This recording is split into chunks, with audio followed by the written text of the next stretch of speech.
New at 5, Alabama is seeing more violence involving law enforcement, and leaders say that trend is expected to continue. WAAY 31's Luke Hydash is here with a deeper look at these numbers and what can be done. Luke? Marie, law enforcement leaders in Alabama agree, and the numbers prove it.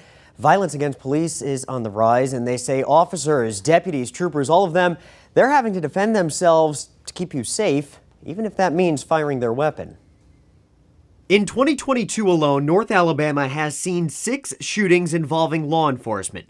They've been in Madison, Priceville, Hollywood, Decatur, Waterloo, and most recently, Scottsboro. 2 of these 6 being off-duty incidents. These officers do not just wake up in the morning and put a badge and a gun on saying, I'm going to go out here and kill somebody today. Alabama State Fraternal Order of Police President Everett Johnson says law enforcement has one goal, keeping you and your family safe. But sometimes that requires using their guns. They are authorized to use weapons that are proportional and that are justified to use to defend themselves. Lauderdale County Sheriff Rick Singleton had a situation like this with one of his deputies just last week. Just a unique time in law enforcement.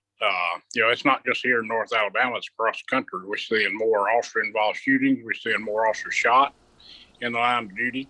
Unfortunately, more officers being killed in the line of duty. Alabama had 24 officer-involved shootings in 2021.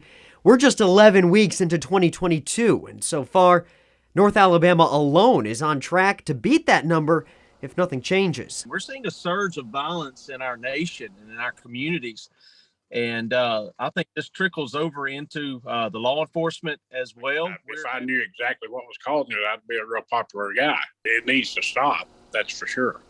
Now, a bulk of the time when investigations into officer-involved shootings happen, well, Aaliyah is the one who ends up taking the reins on those. So we reached out to them to learn a little bit more about that process and what they look for in these investigations. We haven't heard back yet. Luke Hydash, WAAY 31 News. All right, thank you, Luke. Coming up at 6, we have a closer look at the training law enforcement goes through to get their weapons and the policies about using them when off duty.